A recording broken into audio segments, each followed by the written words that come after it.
नमस्कार। आइए, आपका स्वागत है हमारे यूट्यूब चैनल आकाश लेक्चर में। और आज हम जो अपना चैप्टर चल रहा था उसी को आगे बढ़ा कर लाए हैं। इसमें जो जनन स्वास्थ्य है उसका जो बचा था वो हमने एक ही लेक्चर में आज कंप्लीट करने का कोशिश किया है। तो आप इसको बिना मिस किए देखते रहें। इसमें से जो है जो एक क्वेश्चन बनता ही है हर बार, या ऑब्जेक्टिव में बनेगा या नीट में बनेगा, इससे क्या होता है क्वेश्चन बनता है। तो एक काम करें, आप इसको ज़रूर देखें। और सबसे पहले तो चैनल को अभी तक आपने सब्सक्राइब नहीं किया तो चैनल को सब्सक्राइब कर लें और बेल आइकन को प्रेस कर दें। लाइक बटन को भी प्रेस कर दें जिससे ये वीडियो अधिक से अधिक लोगों तक पहुंच सके। तो आइए अब हम शुरुआत करते हैं आज के अपने लेक्चर की। सबसे पहले नंबर हमने इसमें लिया है जो गर्भ निरोधक हमने कल कर लिए थे, वहीं से ले रहे हैं आगे। इसमें गर्भ निरोधकों का प्रयोग व संभावित दुष्परिणाम। अब जो गर्भ निरोधक होते हैं उनका प्रयोग था और उसके जो संभावित प्रयोग के बाद जो संभावित दुष्परिणाम थे, हम उन प्रभावित क्या देखेंगे, दुष्परिणामों को देखेंगे आज इस लेक्चर में।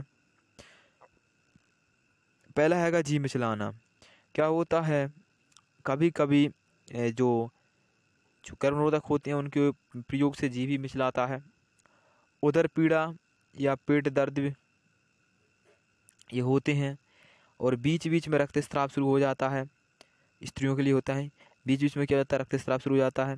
अनियमित आर्तव चक्र हो जाता है, मतलब उसका कोई नियम नहीं होता है, कभी भी आर्तव चक्र क्या होता है, शुरू हो जाता है। स्तन कैंसर भी देखी जा सकती है। इसके ये क्या होते हैं, ये इसके होते हैं दुष्प्रभाव गर्भ निरोधकों के अधिक उपयोग से। ठीक है, इसलिए इसका जितना हो सके तो कम ही उपयोग करना चाहिए। अब आ जाते हैं स्वतः गर्भपात, यानी अपने आप जो गर्भपात होता है उसको देखना है। स्वतः गर्भपात में क्या आएगा, सागर्भता के 28वें सप्ताह लिखा है, गलत लिखा है, सप्ताह है होता है, से पहले या जीवन क्षम में भी ये वाला छा आता है, ऐसा आता जीवन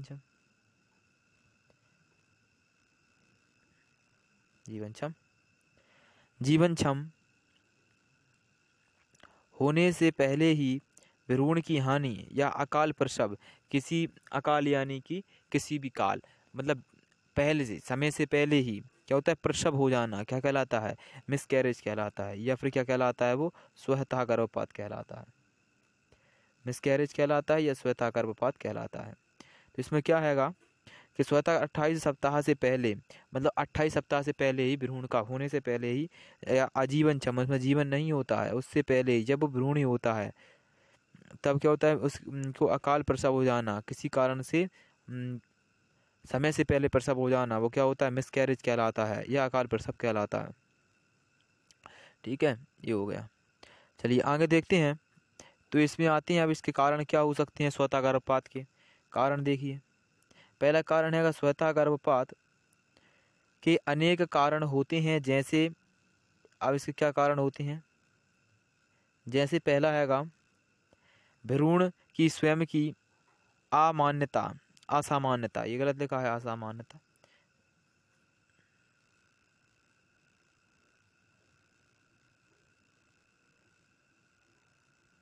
ये होता है असामान्यता। ठीक है, भ्रूण की स्वयं की क्या होती है, असामान्यता, उसके कारण भी क्या हो सकता है, स्वतः गर्भपात हो सकता है। ठीक है, अब आते हैं माँ की बीमारी या विषैले पदार्थों का प्रभाव। माँ को यदि कोई पहले से बीमारी हो उसके वजह से हो सकता है, या फिर उसके द्वारा क्या किया गया हो, विषैले पदार्थों का सेवन किया गया हो, या फिर अल्कोहल का सेवन किया गया हो, या फिर किसी भी और मादक द्रव्य का सेवन किया गया हो, तो उस कारण से क्या हो सकता है, इसमें स्वतः गर्भपात जो है वो हो सकता है। ठीक है, अब आता है कुछ अन्य कम सामान्य कारण होते हैं। जो सामान्य कारण होते हैं क्या होते हैं, प्रोजेस्टेरोन की कमी भी स्वयं प्रतिरक्षी विकृति होती है। प्रोजेस्टेरोन की एकाएक क्या जाना, कमी आ जाना, उसके कारण से स्वतः गर्भपात हो सकता है। प्रोजेस्टेरोन जो होता है उसकी स्वतः कमी आ जाना, वो कैसी हो जाता है, वो कभी कभी बहुत कम स्तर में हो जाता है, तब उससे क्या जाता है, ये स्वतः गर्भपात उससे हो जाता है। ठीक है, ये तो हो गया। अब देखना है इसके लक्षण क्या होती हैं भाई। लक्षण देखना है तो इसके लक्षण में पहला आ जाता है रक्तस्राव या दर्द, ऐंठन। इसके जो स्वतः गर्भपात जो होता है, जैसे ही इसका समय आता है स्वतः गर्भपात होने के मतलब जो उत्तेजनाएं होती हैं उसमें क्या होता है, वो होता है रक्तस्राव होने लगता है, असमय ही दर्द होने लगता है, ऐंठन होने लगती है। ये इसके क्या होते हैं, वो होते हैं। ठीक है, अब यहाँ पर आ जाते हैं हम, तब क्या देखते हैं कि सागर्भता का जो चिकित्सीय समापन होता है MTP यानी मेडिकल टर्मिनेशनल ऑफ प्रेगनेंसी, बहुत इंपॉर्टेंट होता है, इसको आप याद रख लीजिए। सागर्भता का चिकित्सीय समापन ये क्यों होता है, किस कारण से होता है, वो सारा देखेंगे हम। क्या आएगा, सागर्भता का चिकित्सीय समापन MTP, इस नाम को याद रख लीजिए MTP। सबसे पहले क्या रखना है, MTP का फुल फॉर्म भी कभी कभी पूछ लिया जाता है। तो MTP क्या होता है, मेडिकल टर्मिनेशनल ऑफ प्रेगनेंसी, ये इसका क्या होता है, फुल फॉर्म होता है, या फिर सागर्भता का चिकित्सीय समापन, ये भी इसका होता है, फुल फॉर्म होता है MTP का ही। अब आ जाता है इसमें गर्भ अवस्था पूर्ण होने से पहले स्वैच्छिक रूप से किए गए गर्भ के समापन को, स्वैच्छिक यानी अपनी मतलब स्वयं की इच्छा से, यानी कि जिसका भी गर्भपात हो रहा है, जिस स्त्री का गर्भपात हो रहा है वो खुद स्वयं की इच्छा से, उस पर किसी की और इच्छा नहीं चलेगी, वो स्वयं की इच्छा से कराना चाहती है, तब इसमें हो सकता है। तो गर्भावस्था पूर्ण होने से पहले स्वैच्छिक रूप से किए गए गर्भ के समापन को चिकित्सीय सगर्भता समापन या प्रेरित गर्भपात कहते हैं। क्या कहती हैं उसे, प्रेरित गर्भपात उसे कहते हैं। ठीक है, उसे कहते हैं प्रेरित गर्भपात। ठीक है, आप ये समझ लीजिए। तो ये क्या हो गया, यानी गर्भावस्था पूर्ण होने से पहले ही स्वैच्छिक रूप से गर्भपात कराना कहलाता है, वो MTP कहलाता है, यानी कि मेडिकल टर्मिनेशनल प्रेगनेंसी कहलाता है। ठीक है, अब यहाँ आते हैं तो क्वेश्चन ये बनता है, क्यों की जाती है MTP बाय MTP, क्यों की जाती है MTP, क्या आवश्यकता पड़ जाती है कि MTP करानी पड़ती है। पहला होता है अनचाही सागर्भता, ना चाहते हुए भी सागर्भता का होना, जिसके कारण से MTP करानी पड़ती है। ठीक है, अब इसमें आता है अनचाही सागर्भता से मुक्ति पाने के लिए अनचाही सागर्भता का कोई भी कारण हो सकता है। मतलब क्या होता है, जो अनचाही सागर्भता होती है उससे मुक्ति पाने के लिए जो हो जाती है MTP करानी होती है या करानी पड़ती है कभी कभी। लेकिन अनचाही सागर्भताओं का कोई भी कारण हो सकता है, इसका क्या होता है, कोई भी कारण, जैसे असुरक्षित संभोग, इसका असुरक्षित संभोग भी इसका कारण हो सकता है, या संभोग के समय प्रयोग किए गए गर्भनिरोधकों का असफल हो जाना, गर्भनिरोधक होते हैं उनका असफल हो जाना, असफलता भी इसी का कारण होता है, असफलता कारण प्रेगनेंसी हो जाती है और उसी का क्या करना पड़ता है, MTP करानी पड़ती है। ठीक है, या फिर असुरक्षित संभोग से भी वो हो सकता है। ठीक है, अब इसमें देखिए आगे चलते हैं। दूसरा हैगा इसका, वो था पहला, ये कौन सा था, पहला A नंबर था, ये था A। ठीक है, ये कौन सा था, A। अब इसका देखेंगे बा, तो इसका जो बा हैगा वो ये हैगा कि बलात्कार के कारण पैदा हुए अवांछित सागर्भताओं को समाप्त करने में, ये बलात्कार की स्थिति में भी ये तब क्या करना पड़ता है, मेडिकल टर्मिनेशन प्रेगनेंसी जो होती है वो MTP करानी पड़ती है। ठीक है, अब आ जाता है जब सागर्भता का बना रहना माँ व गर्भ दोनों को पल रहे शिशु दोनों के लिए, हाँ एक के लिए पर दोनों के लिए प्राणघातक होता है, तब भी क्या होती है, MTP करानी होती है। इसमें इस पॉइंट का जो मुख्य कारण होता है वो होता है RH फैक्टर होता है इसका मुख्य कारण, जो आगे पढ़ेंगे हम। इसका मुख्य कारण क्या होता है, जो तीसरा बड़ा पॉइंट है, इसका मुख्य कारण होता है RH फैक्टर, इसी कारण से कराना होता है इसे। ठीक है, क्या होता है, जब सागर्भता का बना रहना माँ व गर्भ में पल रहे शिशु या दोनों के लिए यहाँ प्राण घातक होता है, तब हमें क्या होती है, ये MTP करानी होती है। ठीक है, MTP कराने की आवश्यकता पड़ जाती है। ठीक है, ये हो गया। चलिए आगे चलते हैं। अब पूछ रहा है इसमें कब तक की जा सकती है MTP, मतलब समय पूछ रहा है, वो किस समय तक जो है MTP कराई जा सकती है। चलो ठीक है, तो किस समय तक कराई जा सकती है MTP, गर्भकाल की पहली तिमाही से में सागर्भता का चिकित्सीय समापन अपेक्षाकृत सुरक्षित माना जाता है। कब माना पहली तिमाही में, पहली तिमाही में यानी पहले जो 12 सप्ताह होते हैं शुरू वाले, उनमें क्या होता है, इसको सुरक्षित माना जाता है। और दूसरे में ये क्या होता है, प्राणघातक हो सकती है। ठीक है, पढ़ते हैं हम, देखते हैं क्या आएगा। गर्भकाल की पहली तिमाही में सगर्भता का चिकित्सीय समापन अपेक्षाकृत सुरक्षित माना जाता है। ठीक है, पहली तिमाही में सुरक्षित माना जाता है, अर्थात प्रारंभ के 12 सप्ताह तक। ठीक है, प्रारंभ के 12 सप्ताह। अब द्वितीय तिमाही के लिए में किए गए ऐसे सगर्भता समापन घातक पाए जाते हैं, घातक पाए जाते हैं। इससे क्या हो जाता है, जो है वो माँ की जान का भी खतरा होता है। ठीक है, उसकी मृत्यु भी उसमें हो सकती है। चलिए, अब अपन आ जाते हैं यौन संचारित रोग। ये बहुत इंपॉर्टेंट होती हैं, यहाँ से बहुत इंपॉर्टेंट आ जाता है ये, इसको देखना जरूरी होता है। यानी सेक्सुअल ट्रांसमिटेड डिसीजेस जो होते हैं, यौन संचारित रोग लैंगिक अंगों द्वारा या फिर जनन अंगों द्वारा फैलने वाले रोग होते हैं। पहला है कोई भी रोग या कोई भी रोग संचारित था, यहाँ वो किसी कारण से कट गया। संचारित या फिर संक्रमित जिसका संचरण प्राथमिक रूप से लैंगिक संसर्ग द्वारा होता है। जिसका संचरण किस द्वारा होता है, लैंगिक संसर्ग द्वारा। लैंगिक संसर्ग द्वारा जिसका क्या होता है, संचरण होता है। जिसका लैंगिक संचरण द्वारा संसर्ग होता है, यानी लैंगिक संसर्ग द्वारा जो संचरण होता है वही कहलाता है, जिसे सामूहिक रूप से हम यौन संचारित रोग कहते हैं। जो लैंगिक संसर्ग द्वारा होता है, इतना सा वर्ड याद रखना है, वह रोग जो लैंगिक संसर्ग द्वारा होता है वही यौन संचारित रोग कहलाता है। इन्हें हम रतिज रोग अथवा जनन मार्ग का संक्रमण भी कहते हैं। इन्हें रतिज रोग भी कहते हैं और जनन मार्ग का संक्रमण भी हम इसी यौन संचारित रोगों को कहते हैं। और इसको शॉर्ट फॉर्म में जो कहते हैं वो कहते हैं, रुक जाइए, इसको शॉर्ट फॉर्म में जो कहते हैं वो कहते हैं STDs। STDs कहते हैं इसे, सेक्सुअल टर्मिनेटेड डिसऑर्डर, बहुत क्या बोलते हैं इसे, डिसीजेज। और ES लगा होता है, डिसीजेज में ES लगा होता है। ठीक है, क्या होते हैं, STDs। ये होता है इसका बहुवचन का, डिसीजेज है ना। तो S होता है सेक्सुअली ट्रांसमिटेड डाइसीसेज। ठीक है, ये हो जाता है, इसको आप याद रखिए। ये देखिए, ये सेक्सुअली टर्मिनेटेड डिसीजेज, जो ES लगा होता है वो ये वाला S होता है आखिरी में। ठीक है, तो इस हिसाब से आप लगा सकते हैं, ये S हो गया, ये T हो गया और ये D हो गया और इसका ये S हो गया। क्या हो गया, STDs।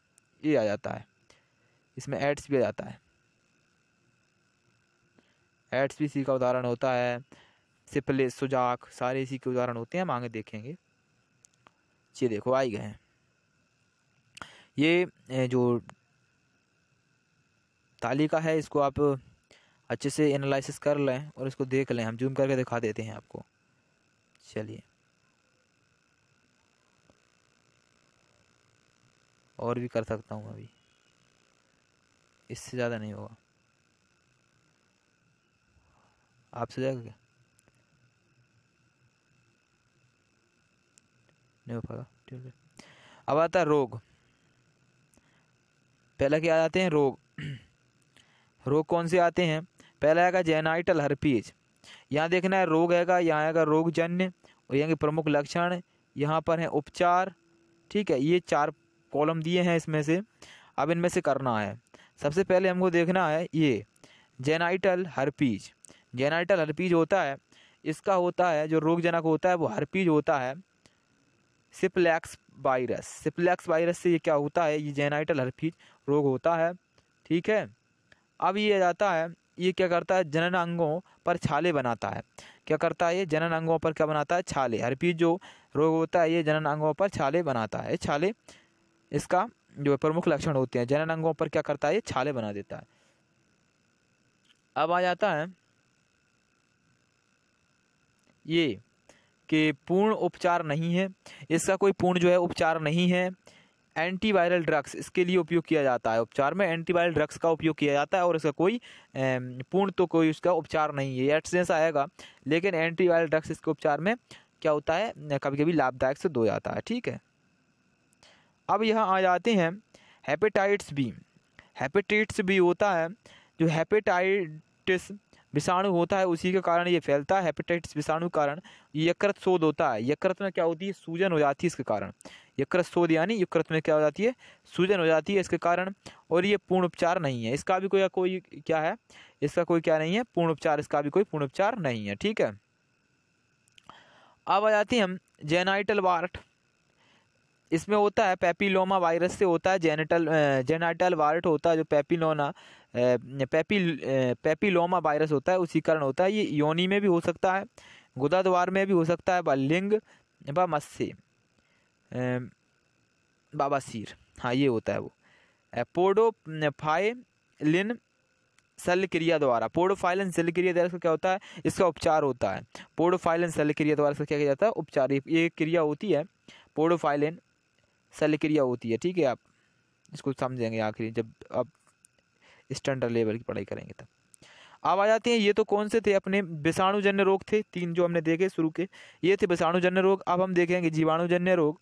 पहला आ जाता है गोनेरिया, ये होता है नेसेरिया गोनेरिया। ये क्या होता है कि जीवाणु होता है नेसेरिया गोनेरिया, उसके द्वारा होता है। जनन अंगों से स्त्राव, जनन अंगों से क्या होता है, स्त्राव होता है। सीरम तरल पदार्थ का क्या होता है, दूधिया, तरल दूधिया पदार्थ क्या होता है, स्त्रावण होता है। अब आता है दर्द, इससे दर्द भी होता है। जनन अंगों में क्या होता है, दर्द होता है। ठीक है, अब ये जाता है एंटीबायोटिक्स है इसका, पेनिसिलिन इसका उपचार होता है, और एम्पिसिलिन भी इसका उपचार हो जाता है इसके द्वारा। ठीक है, अब आ जाता है सिफिलिस। क्या आ जाता है, सिफिलिस। सिफिलिस में क्या देखेंगे हम, ये ट्रोपिनोमा, ये दोनों बहुत इंपॉर्टेंट होती हैं, आप इनको जरूर याद रख लें। ठीक है, अब आता है ट्रिपिनोमा, जो पैलिडम होता है उसी के कारण ये होता है। ठीक है, खुजली, छाले, अल्सर, जननांगों का अल्सर क्या होते हैं, छाले होती हैं जो ये आमाशय के अंदर होते हैं। ठीक है, अब आता है जननांग व अन्य भागों पर छाले ये हो सकते हैं। ठीक है, एंटीबायोटिक्स पेनिसिलिन इसका उदाहरण है या उपचार है। ठीक है, अब ये तो आ गए। अब हम आ जाते हैं यहाँ पर, इसमें पूछ रहा है क्लेमाइडिया जन। अब क्लेमाइडिया जन सिर्फ एक ही रोग होता है, वो होता है क्लेमाइडिएसिस। क्लेमाइडिएसिस होता है, ये होता है क्लेमाइडिया ट्रेकोमेटिस। क्या होता है, क्लेमाइडिया ट्रेकोमेटिस जो होता है इस क्लेमाइडिया से होता है। ठीक है, इसमें क्या होती है, खुजली होती है जननांगों में, स्त्राव होता है, और इसका जो उदाहरण हैगा वो क्या आएगा, ये उपचार कहेंगे। एंटीबायोटिक्स हैगा, टेट्रासाइक्लिन हैगा, व इरिथ्रियोमाइसिन इसका क्या आएगा, उपचार हैगा। ठीक है, इनके द्वारा क्या होता है, उपचार किया जा सकता है। अब आ जाती है हम कवकजन्य रोगों पर। कवकजन्य रोगों में पहला हैगा कैंडिडाइसिस। क्या आएगा, कैंडिडाइसिस, ये क्या आएगा, कवकजन्य रोग हैगा एक। कैंडिडा एल्विकेंस, इसका फैलाने वाला जो क्या आएगा, कवक हैगा, और योनि से गाढ़ा सफ़ेद खुजली शोथ, स्त्राव होता है योनि से सफ़ेद गाढ़ा, और क्या होता है, खुजली होती है और शोथ होता है, इसके उदाहरण है। अब इससे क्या लक्षण है ये, अब इसमें क्या जाता है, उपचार के लिए एंटी फंगल ड्रग्स होता है, जैसे क्लोट्रोमिजोल, जैसे क्लोट्रोमाइजोल होता है वो इसका, और मेकोनाइजोल आदि का इसमें क्या किया जाता है, एंटी फंगल ड्रग्स का उपयोग किया जाता है। ठीक है, अब हम आ जाते हैं कीटजन्य रोग भी होते हैं। प्यूबिक लाइस या थीरस प्यूबिस से होता है, खुजली करता है ये भी, और सुरक्षित कीटनाशक का प्रयोग करने पर ये क्या हो जाता है, कीट होता है तो ये नष्ट हो जाता है या मर जाता है कीट। ठीक है, अब ये आ जाता है स्केबीज। स्केबीज भी एक कीटजन्य रोग होता है। इसमें क्या होता है, सार्कोपेक्टेस क्या होता है, स्केज बी, इसका क्या होता है, कीट होता है, खुजली ये करता है, और ये सुरक्षित कीटनाशक का बाह्य प्रयोग करने से ये भी क्या हो जाता है, नष्ट हो जाता है, ये मर जाता है। ठीक है, ये तो होगा इसके, तो आप इसको याद रखें, बहुत इंपॉर्टेंट है ये। चलिए, ये तो आपने अच्छे से याद रखें। ठीक है, अब हम आगे चलते हैं। अब आता है यौन संचारित रोगों के सामान्य लक्षण। इनके सामान्य लक्षण क्या होते हैं, तो जनन अंगों के क्षेत्र में खुजली, इनके ये होते हैं सामान्य लक्षण। और इसके जटिल लक्षण भी, यानी आप ये लक्षण दिखाई देने पर आप इसका उपचार नहीं कराती हैं या फिर किसी चिकित्सक से परामर्श नहीं लेते हैं, तो इसके जटिल लक्षण जो होते हैं वो भी आप में दिखने लगते हैं। ठीक है, तो इसमें क्या जाता है, यौन संचारित रोगों के सामान्य लक्षण। अब यौन संचारित रोगों के जो सामान्य लक्षण होते हैं वो क्या होते हैं, वो पहला होता है जनन अंगों के क्षेत्र में खुजली। जो जनन अंग का जो क्षेत्र होते हैं योनि भाई, सृजन भाई, इनमें क्या होता है खुजली, और जनन अंगों के से तरल का स्त्राव हो जाता है, जो दूधिया तरल होता है हमने बताया था, उससे क्या होता है स्त्राव हो जाता है, जनन अंगों से स्त्राव, तरल स्त्राव। और जनन अंगों के आसपास सूजन या शोध, जनन अंगों के आसपास क्या होता है सूजन भी हो जाती है, इसका ये भी लक्षण हो जाते हैं। ये क्या होती हैं, ये यौन संचारित रोगों के लक्षण होते हैं ये। ठीक है, अभी अगर आप ये लक्षण दिखाई देने पर भी आप उपचार नहीं कराते हैं, तब ये लक्षण भी दिखना प्रारंभ हो जाती हैं। ये वाले जो जटिलता वाले लक्षण होते हैं ये भी दिखना क्या हो जाते हैं, प्रारंभ हो जाते हैं। इनमें क्या होता है, जो जटिलता में क्या होती है, ये श्रोणी शोध, जो श्रोणी होती है वो क्या होती है उसमें सूजन आ जाती है, या इससे गर्भपात भी हो सकता है। और मृत शिशु जन्म, या जो शिशु का जन्म होगा तो कैसा होगा, मृत होगा शिशु का जन्म। और बंधता भी आ जाती है कभी कभी, ये नर में भी हो सकती है और पुरुष में भी हो सकती है, नर बंधता या स्त्री बंधता। और जनन मार्ग का कैंसर, ये भी स्त्री में हो सकता है और पुरुष में भी हो सकता है, लेकिन ये हैं गर्भपात, सूजन, श्रोणिशोथ, ये सिर्फ स्त्रियों में होती हैं। ठीक है, तो ये अधिकतर जो रोग होते हैं वो स्त्रियों से संचरित होते हैं ज़्यादातर।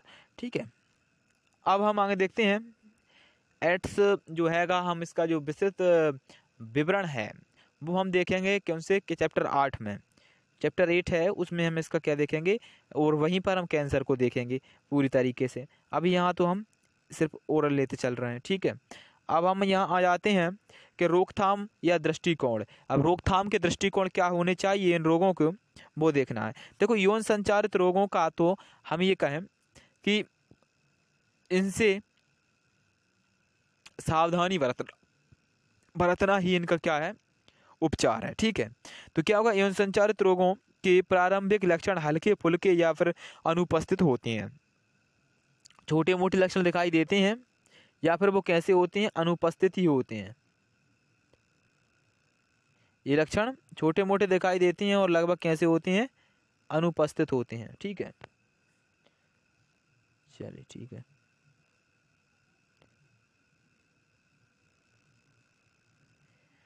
ये लक्षण पहले तो हल्के फुल्के दिखाई देंगे और फिर कैसे होंगे, लगभग अनुपस्थित, यानी खुजली, ये हल्के फुल्के लक्षण होते हैं। ठीक है, अब इसमें और क्या होता है, इनकी अनदेखी गंभीर जटिलताओं को जन्म देती है। हमने अभी बताया इनकी जो अनदेखी करेंगे तो क्या होगी, ये गंभीर जटिलताओं को जन्म देती हैं, जैसे बंधता तक। इसके कारण कैंसर, बंधता इसके भी मुख्य कारण हो सकते हैं, एड्स भी हो सकता है, बड़ी बात नहीं। अतः इनकी रोकथाम शीघ्र जांच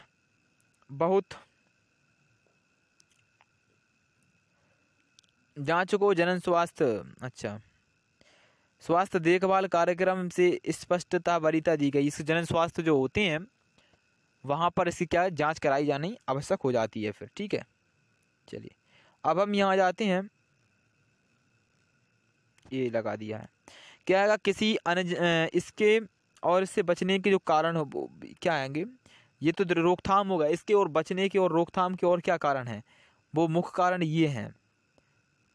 ये है पहला, किसी अनजान व्यक्ति या बहुत से व्यक्तियों से यौन संबंध ना रखें, ये इसका क्या होता है, मुख्य कारण होता है। ठीक है, अब दूसरा जाता है संभोग के समय सदैव कंडोम का प्रयोग करें, या फिर किसी भी आशंका की स्थिति में प्रारंभिक जांच के लिए शीघ्र किसी योग्य डॉक्टर से संपर्क करें तथा रोग को पुष्टि होने पर पूरा इलाज कराएं। ठीक है, यदि रोग की पुष्टि हो जाती है, यही होता है मुख्य कारण इसका, यदि रोग की पुष्टि हो जाती है तो उसका पूरा इलाज कराएं। और ठीक है, ये हो गया। अब हम देखते हैं बंधता, इनफर्टिलिटी क्या होती है। जो बंधता होती है, इनफर्टिलिटी, वो क्या होती है, संतान पैदा करने की क्षमता अच्छा, गलत लिखा है इसमें,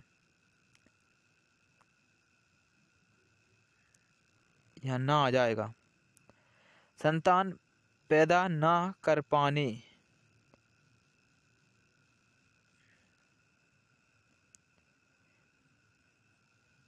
गलत लिखा है ये।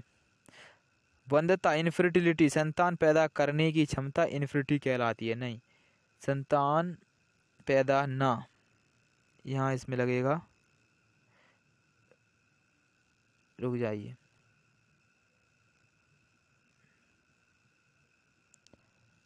ये चल जाएगा सही।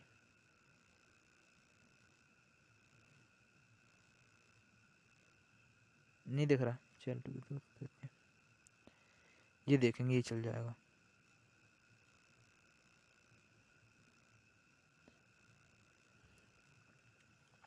इसमें आ जाएगा यहाँ पर ना, कि संतान पैदा ना करने की क्षमता इनफर्टिलिटी कहलाती है।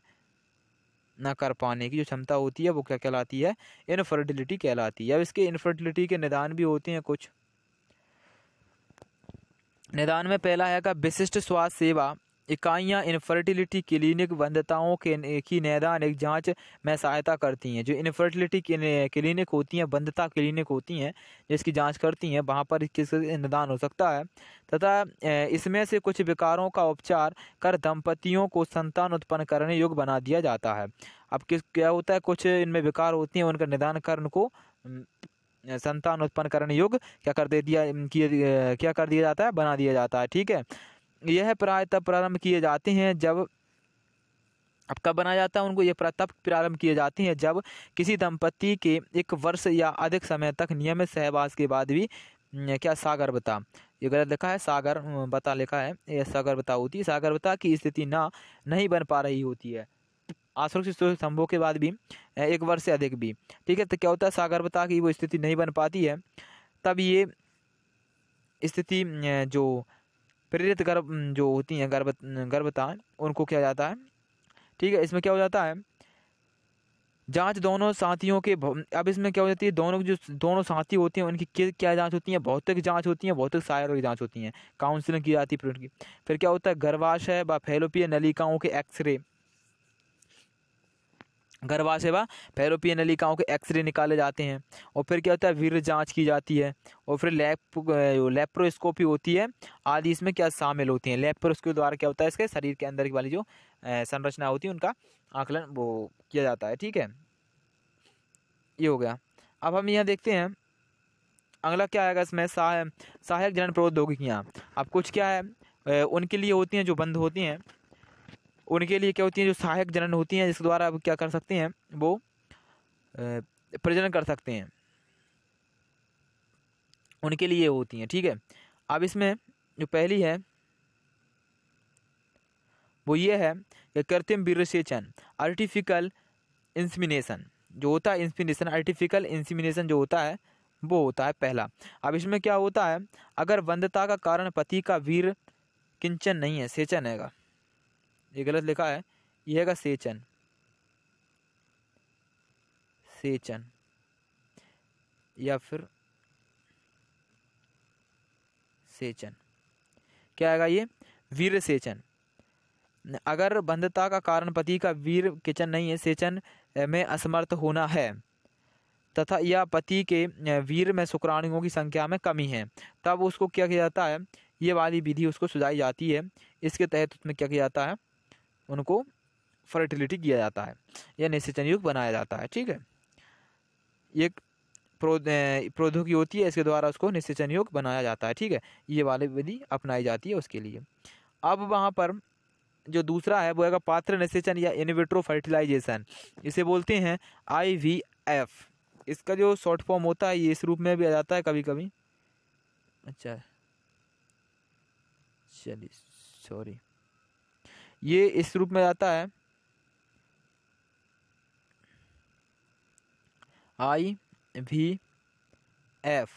ये क्वेश्चन पूछ लिया जाता है, यहाँ लिख देते हैं IVF। ये IVF का फुल फॉर्म बताइए। इसका होता है इन विट्रो फर्टिलाइजेशन। ठीक है, इन विट्रो फर्टिलाइजेशन, पात्र निषेचन बोलते हैं जिसे। चलिए ठीक है, IVF का मतलब ये होता है इन विट्रो फर्टिलाइजेशन। अब आता है इन विट्रो फर्टिलाइजेशन में निषेचन शरीर से बाहर प्रयोगशाला में लेकिन शरीर के अंदर जैसी परिस्थितियों में कराया जाता है। कहाँ किया जाता है? शरीर से बाहर किया जाता है, और वो भी प्रयोगशालाओं में इसके द्वारा किया जाता है निषेचन, शरीर से बाहर प्रयोगशालाओं में, ठीक है। लेकिन कैसी जो स्थितियाँ होती हैं, वो परिस्थितियाँ होती हैं, वो अंदर जैसी ही, शरीर के अंदर जैसी इसमें परिस्थितियाँ बना दी जाती हैं, तथा बाद में जो निषेचित अंडे होते हैं से बने भ्रूण को स्त्री के गर्भाशय में स्थानांतरित कर दिया जाता है। कहाँ कर दिया जाता है? इसमें गर्भाशय में। ये क्वेश्चन बनता है कि जो इन विट्रो फर्टिलाइजेशन के द्वारा बने बीकर में बने एक भ्रूण को कहाँ पर जो स्थानांतरित किया जाता है, तो कहाँ किया जाता है? वो गर्भाशय में किया जाता है इन विट्रो फर्टिलाइजेशन द्वारा, ठीक है। और इन विवो फर्टिलाइजेशन द्वारा नहीं हुआ है, इसमें इन विट्रो फर्टिलाइजेशन है, ठीक है। अब वो हम आगे देखेंगे इन विवो फर्टिलाइजेशन। अब इसमें जाता है द्वितीयक पद जो होता है वो भ्रूण स्थानांतरण व एम्ब्रियो ट्रांसफर होता है। इसका भ्रूण स्थानांतरण होता है या फिर क्या होता है? एम्ब्रियो इसको भ्रूण को बोलते हैं, भ्रूण ट्रांसफर होता है इसमें द्वितीय स्थान। यह तकनीक टेस्ट ट्यूब बेबी के नाम से प्रसिद्ध है। जो टेस्ट ट्यूब बेबी के नाम से ये तकनीक क्या है? प्रसिद्ध है। लेकिन इसमें क्या होता है, जो शिशु होता है वो माँ के गर्भ में ही पलता है, लेकिन परख नली में नहीं बनता है, उसको सिर्फ परख नली में उसको क्या होता है? निषेचन कराया जाता है, ठीक है। इसमें इतना होता है। अब हम देखते हैं यहाँ पर जिप्ट होता है, IMP है ये। सबसे पहले आ जाता है जिप्ट, जाता है क्या जाता है? जिप्ट होता है, IMP है ये जिप्ट। इसमें कह रहा है युग्मनज का 8 कोरक खंडों यानी ब्लास्टोमियर बोलते हैं जिसे। कोरक खंडों क्या बोलते हैं? कोरक खंडों को बोलते हैं ब्लास्टोमियर। क्या बोलते हैं?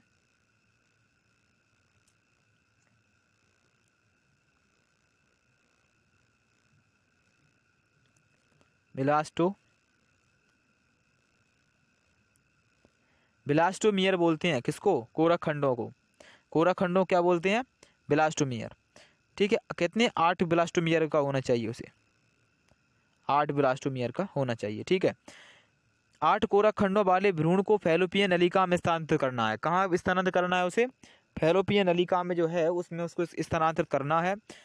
और 8 कोरक खंडों को जो वाला जो भ्रूण होता है उसे फैलोपियन नलिका में ट्रांसफ़र करना या फिर स्थानांतरित कर दिया जाता है। यह पद जाइगोट इंट्रा फैलोपियन ट्रांसफ़र कहलाता है। क्या कहलाता है? जाइगोट इंट्रा फैलोपियन ट्रांसफ़र ये पद कहलाता है। क्या कहलाता है ये? Zygote intra fallopian transfer. इसे हम जिप्ट बोलते हैं। इससे आप ऐसे इसको याद ऐसे रखेंगे, जेड से हो गया जाइगोट, आई से हो गया इंट्रा, एफ से हो गया फैलोपियन, टी से हो गया ट्रांसफ़र, ठीक है। ऐसे याद रखेंगे, जिप्ट होती है ये, ठीक है। और हम आगे बताते चलेंगे सब। तो इसमें क्या होता है? 8 कोरक खंडों वाले भ्रूण को फैलोपियन नलिका में, कहाँ? फैलोपियन नलिका में, ये याद रखना है इसको। चलो रुक जाइए, ये इसमें क्या आएगा? फैलोपियन नलिका में ट्रांसफ़र किया जाता है, और वहाँ सीधा किस में किया जाता है? फैलोपियन नलिका में। चलो ठीक है, अब हम आगे चलते हैं। अब आता है IUT। ये भी एक विधि होती है जो बंधकरण का निदान होता है इसके द्वारा। तो देखिए, जब भ्रूण में कोरक खंडों की संख्या, अब इसमें क्या होता है? भ्रूण में जो कोरक खंडों की संख्या 8 से अधिक हो जाती है, जो 8 से अधिक कोरक खंडों की संख्या जब भ्रूण में हो जाती है तब ये विधि अपनाई जाती है। उसमें क्या जाता है? IUT। इसका होता है इंट्रा यूरेट ट्रांसफ़र। यूरेट क्या होता है? गर्भाशय, ठीक है। जब 8 कोरक खंड होते हैं, यदि 8 कोरक खंड या ब्लास्टोमियर की अवस्था में ट्रांसफ़र कराया जा रहा है तो वो कहाँ कराया जाएगा? फैलोपियन नलिका में, ठीक है। उसको क्या कराया जाएगा? फैलोपियन नलिका में। तो इसमें जो ट्रांसफ़र होता है जिप्ट में, वो कहाँ होता है? जिप्ट में जो ट्रांसफ़र होता है वो फैलोपियन नलिका में होता है। और IUT में इसका मतलब ही होता है, I यानी इंट्रा, U यानी यूरेट यानी गर्भाशय होता है, हिंदी में गर्भाशय बोलते हैं, T यानी ट्रांसफ़र में ट्रांसफ़र कराया जाता है, ठीक है। तब ये गर्भाशय में सीधे ट्रांसफ़र कराया जाता है, तब इसे हम गर्भाशय में स्थानांतरित किया जाता है। भ्रूण का इस प्रकार गर्भाशय में स्थानांतरण इंट्रा यूरेट्रिन ट्रांसफ़र कहलाता है, ठीक है। ये कहलाता है वो, ठीक है, जो हमने बता दिया, ये होता है इसमें, ठीक है। इसमें अंतर इतना हैगा, सिर्फ इसमें जो हैगा वो 8 कोरक खंड होते हैं, 8 कोरक खंडों वाला भ्रूण होता है और उसे फैलोपियन नलिका में ट्रांसफर किया जाता है। ठीक है, अब इसमें क्या होता है, 8 से अधिक होता है और उसे सीधा गर्भाशय में ही ट्रांसफर किया जाता है। इसमें दोनों में इतना अंतर होता है, इसको बहुत ज़्यादा अंतर नहीं होता है। इसमें सिमी में जो होता है अंतर होता है, उसको आप देख लीजिएगा, और इसको करने में सिमी मिस्टेक भी करती हैं। चलिए अब यहाँ देखते हैं हम इन विवो, बेबो हैगा, ये बेबो नहीं है, बेबो। इन विवो फर्टिलाइजेशन में क्या होता है, इस तकनीकी में किसी महिला के शरीर में शुक्राणु व अंड के संलयन का विकास से बने भ्रूण उपयुक्त भ्रूण स्थानांतरण तकनीक द्वारा किसी अन्य महिला के गर्भ में स्थानांतरित कर दिए जाते हैं। अब इसमें क्या होता है, इसमें महिला जो होती है उसमें क्या होता है, उसमें शुक्राणु व अंडाणु का संलयन और विकास, इसमें संलयन तो हो जाता है उनका, मतलब निषेचन इसमें हो जाता है, लेकिन क्या हो जाता है कि उनमें गर्भ धारण करने की क्या होती है, क्षमता नहीं होती है। इस कारण से उसमें इसमें एक क्या होता है, सरोगेट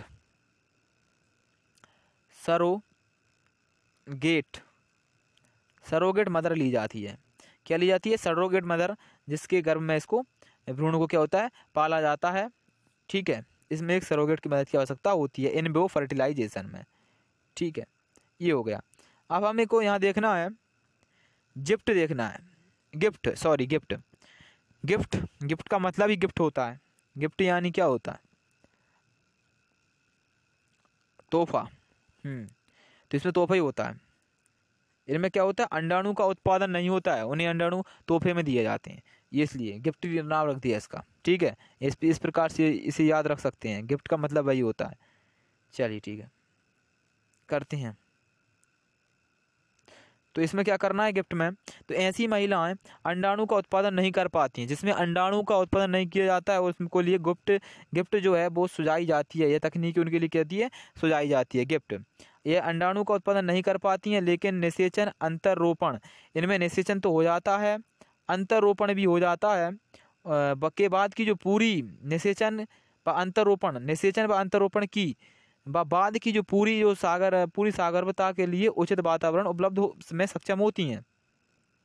इनमें सिर्फ जो क्या होता है, अंडाणु का उत्पादन नहीं होता है, बाकी इसमें निषेचन और बाद की जो सारी क्रियाएं हैं वो होती हैं, सिर्फ अंडाणु इनमें नहीं होता है। इसमें क्या होता है, अंडाणु का प्रवेश कर दिया जाता है, और फिर इसके बाद क्या हो जाता है, इसमें सारी जो क्रियाएं हैं वो अपने तरीके से होती रहती हैं, और सारी क्रियाएं इसमें हो जाती हैं। इसमें इसको याद रखने का, इसमें डिफरेंट करने का गिफ्ट हैगा, जो इसमें अंडाणु का उत्पादन नहीं हो पाता है, और जिफ्ट हैगा उसमें क्या होता है, अंडाणु का उत्पादन तो हो जाता है, लेकिन उसमें क्या होता है, भ्रूण का पालन पोषण नहीं हो पाता है।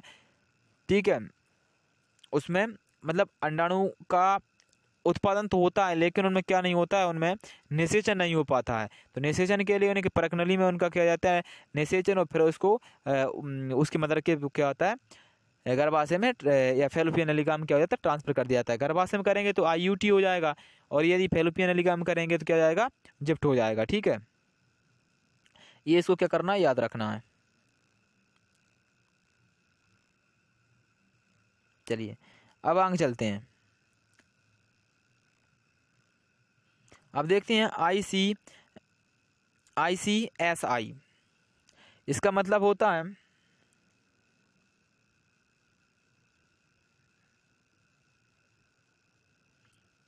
इंट्रासाइकोप्लाज्मिक स्पर्म इंजेक्शन।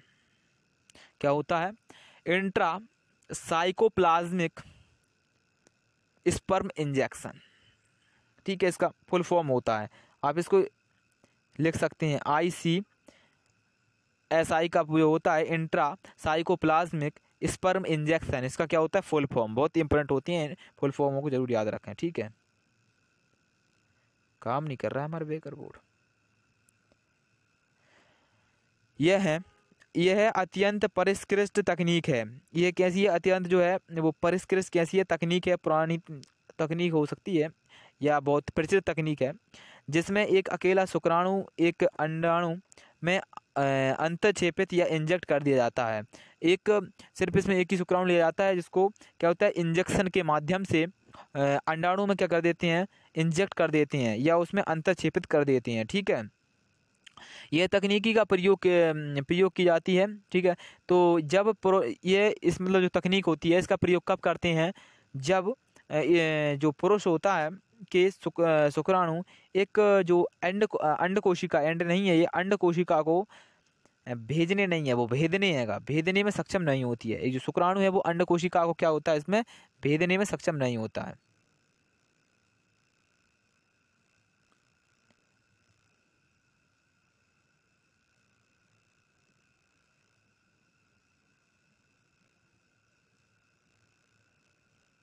कोशिका को भेदने में सक्षम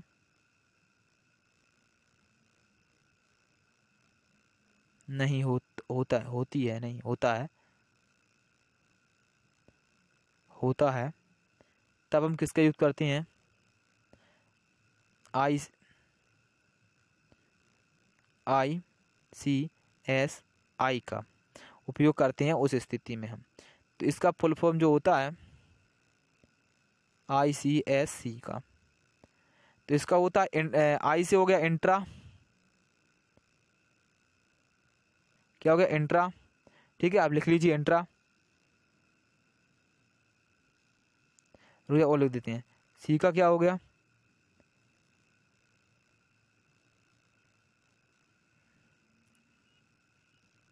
सार्को,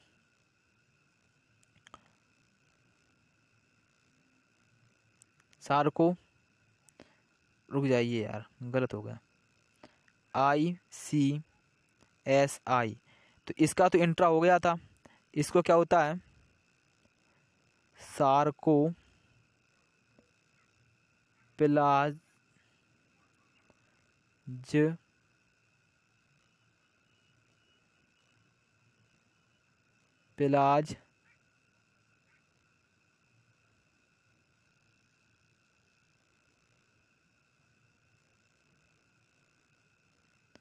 सार्कोप्लाज्मिक, क्या हो गया, इसका हो गया इंट्रा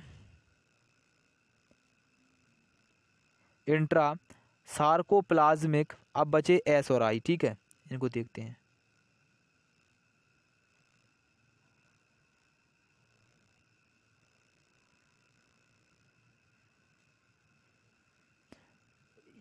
ये भी हो गया। ठीक है, सार्कोप्लाज्मिक स्पर्म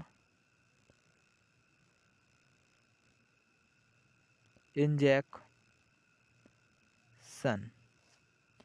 आधा का आता है इंजेक्शन। तो इसका फुल फॉर्म जो हो गया वो क्या हो गया ICSI। आई से हो गया, क्या हो गया, इसका जो फुल फॉर्म है वो हो गया, इसका हो गया intra sarcoplasmic sperm injection, intra sarcoplasmic sperm injection. ठीक है, इसमें क्या होता है, जो शुक्राणु होता है उसको इंजेक्शन के माध्यम से अंडाणु में सीधे सिर्फ एक को अंडाणु में क्या किया जाता है, भेद दिया जाता है इससे। ठीक है, भेदन कर दिया जाता है। ये हो गया। अब ये है उसका डायग्राम, ये है एक ओवा अंडा है, ये अंड है, एक अंड कोशिका है। इसमें ये इंजेक्शन के माध्यम से, ये इंजेक्शन की सीरीज है, इसके माध्यम से इसमें इंजेक्ट कर दिया जा रहा है शुक्राणु को। ठीक है जी, ये दिया गया है, ये अंडाणु है। तो ये इसमें क्रिया की जाती है। ये होता है अंतः कोशिका द्रव्य शुक्राणु का अंतःक्षेपण। आप हिंदी में इसको याद नहीं रख पाएंगे, इसलिए अंग्रेजी में रखिए इंट्रा सार्कोप्लाज्मिक स्पर्म इंजेक्शन। ठीक है, इस प्रकार से आप इसको याद रख सकते हैं। अब इसकी कुछ और जो तकनीकें हैं उसको देख लीजिए आप। इसमें आ जाता है पहला AI। कौन सा आता है, AI। तो होता है आर्टिफिशियल इंसेमिनेशन। आर्टिफिशियल इंसेमिनेशन ये क्या होती है, इसकी एक और विधि होती है, वो आर्टिफिशियल इंसेमिनेशन होती है। क्या होती है, आर्टिफिशियल इंसेमिनेशन होती है वो विधि। ठीक है, अब दूसरी आती है ET, वो होता है एम्ब्रियो ट्रांसफ़र। ये एम्ब्रियो ट्रांसफ़र जो होती है, ये होती है जिप्ट वाले में, पात्र निषेचन में होती है। ठीक है, एम्ब्रियो ट्रांसफ़र ये उसी का जो दूसरा जो द्वितीय पद होता है ना, गिफ्ट का द्वितीय पद होता है वो एम्ब्रियो ट्रांसफर होता है। अब आ जाता है गिफ्ट। गिफ्ट गिफ्ट तो गिफ्ट होती है, गैमीट इंट्रा फैलोपियन ट्रांसफर, इनकी क्या है, ये फुल फॉर्म है। तो गिफ्ट का क्या होता है, गैमीट इंट्रा फैलोपियन ट्रांसफर, ठीक है। अब हम आ जाते हैं IVF पर, तो इन विट्रो फर्टिलाइजेशन, ठीक है। इसमें एक और कंफ्यूजिंग है, जो IFV होता है इसका एक और फुल फॉर्म होता है, वो होता है IVF का होता है इन विवो फर्टिलाइजेशन भी होता है, इन विट्रो फर्टिलाइजेशन ये वो होता है, ठीक है। चलो समझ सकते हैं। आज हमारा ये बोर्ड काम नहीं कर रहा, ठीक है। अब आ जाते हैं हम इस पर, तो इसमें हैगा IUI इंट्रा यूटेराइन इंसेमिनेशन जो होता है, इसका फुल फॉर्म होता है IUI का इंट्रा यूरेटाइन इंसेमिनेशन, इसका क्या होता है, फुल फॉर्म होता है। शायद वहाँ पिछली टाइम इसका गलत था, हमने देख नहीं पाया होगा, ठीक है। अभी ये देखिए, ये हमने बताया था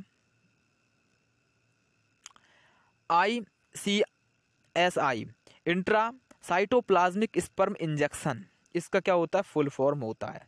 साइटोप्लाज्मिक जो क्या होता है, स्पर्म इंजेक्शन होता है, इसका क्या होता है, फुल फॉर्म होता है ICSI का। अब आ जाती हैं IUT का, इसका क्या होता है, intra uterine transfer, intra uterine transfer होता है। यूटेराइन क्या होता है, इसमें यूरेटेड जो होता है ना, वो क्या होता है, वो होता है गर्भाशय।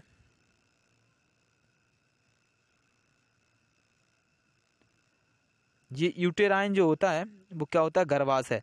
सीधे इसका क्या होता है, गर्भाशय में क्या जाता है, ट्रांसफर कर दिया जाता है, ठीक है, भ्रूण का। अब आता है जो एक और है हमारा, वो आएगा जिप्ट, यानी वो क्या आएगा, ZIFT। जो जिप्ट हैगा उसको देखिए, जिप्ट में क्या आएगा, जाइगोट इंट्राफेलोपियन ट्रांसफर, ठीक है।